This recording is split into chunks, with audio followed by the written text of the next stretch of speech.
It is now my pleasure to introduce Dr. Vjosa Osmani, President of Kosovo.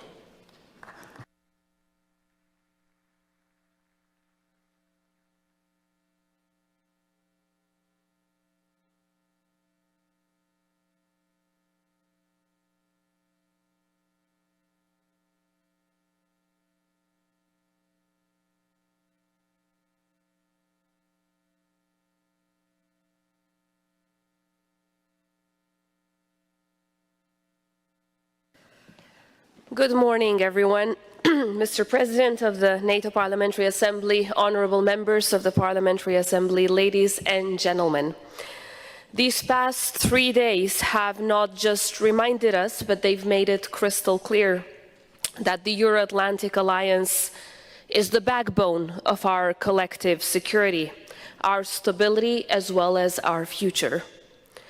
In Kosovo, we deeply believe in the transformative power of this alliance, not just because of its military strength, not just because of its strategic reach, but because of its unwavering commitment to peace, and because time and time again, it delivers.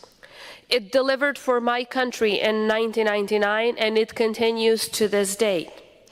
But especially back then, when we were facing our darkest hour. And it delivered back in 1995, precisely here in Dayton, where determination brought to an end of the bloodiest conflict Europe had ever seen. Now let me take a moment to remind us all why all this matters, why all this work, all of the late nights, all of the hard conversations and the long negotiations are absolutely worth it. Because once the children of Kosovo were afraid to walk to school. Their backpacks carried more fear than books. And today our children are standing tall as valedictorians, leading classrooms, walking the halls of some of the most prestigious universities around the world. Today, this generation is the very first generation of kids in the history of our nation to not have faced war and to have not only known peace. Because once our parents were expelled of their jobs, stripped of their dignity, but today, because of your work, they are proud grandmothers and grandfathers watching a new generation write the most hopeful, thriving, and brightest chapters in Kosovo's history. Because once the people of Kosovo and the people of Sarajevo risked their lives just to go and buy bread, to cross a street, but today, those same streets are lined with music, film, art, as we could see from the Sarajevo Symphony last evening, and we all welcome the world to some of Europe's most vibrant cultural festivals. And because once the cities of Kosovo and Bosnia-Herzegovina lay in ruins scarred by war, and today they are alive, full of color, full of energy, drawing visitors from all corners of the world who come not just to witness the beauty of our countries, but also the resilience of our people. This is what peace delivers. This is what your hard work delivers. This is what international solidarity can achieve. And this is why we cannot afford to turn away, to turn a blind eye, or to risk this achievement. Not now, not ever. This is now even more important as the world is once again marked by conflict, and so is Europe. The war in Ukraine is reminding us all that peace can never be taken for granted, and that democracy is never a finite project. NATO and everyone seated in this room stood united in the face of Russia's brutal aggression against Ukraine. But unity is something that must be nurtured. It has to be renewed, strengthened, and rebalanced. And as we look ahead to the Hague Summit, we have to be clear-eyed about what comes next. What is it that will elevate the power of this alliance to a point where it is able to strategically and effectively meet the challenges of our time?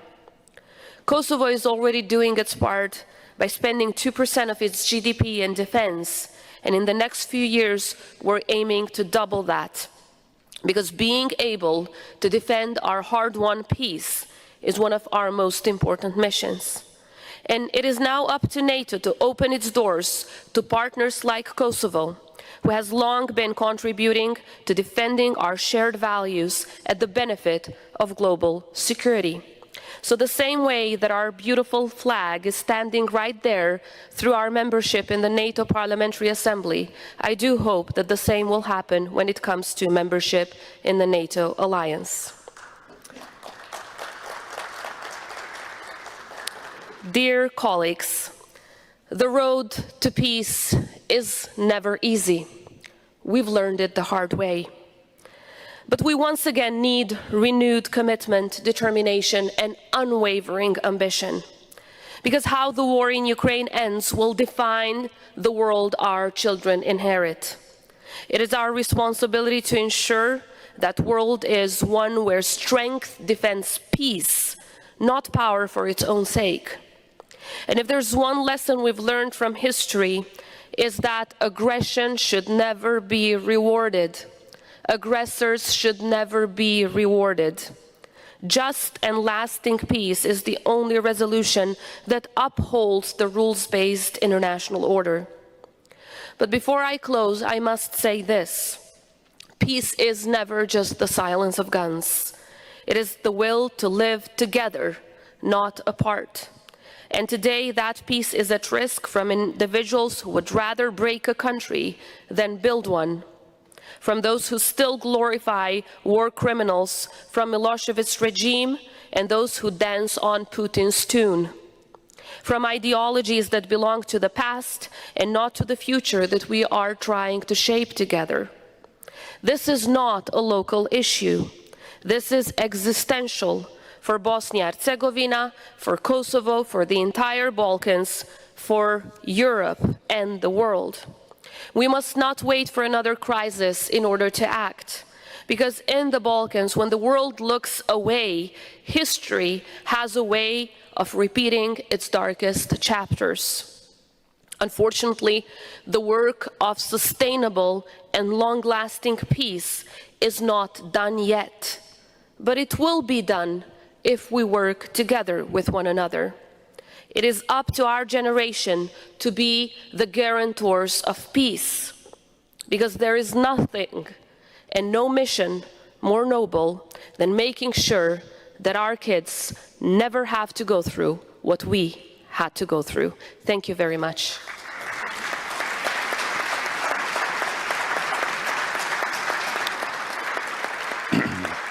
Thank you, Your Excellency.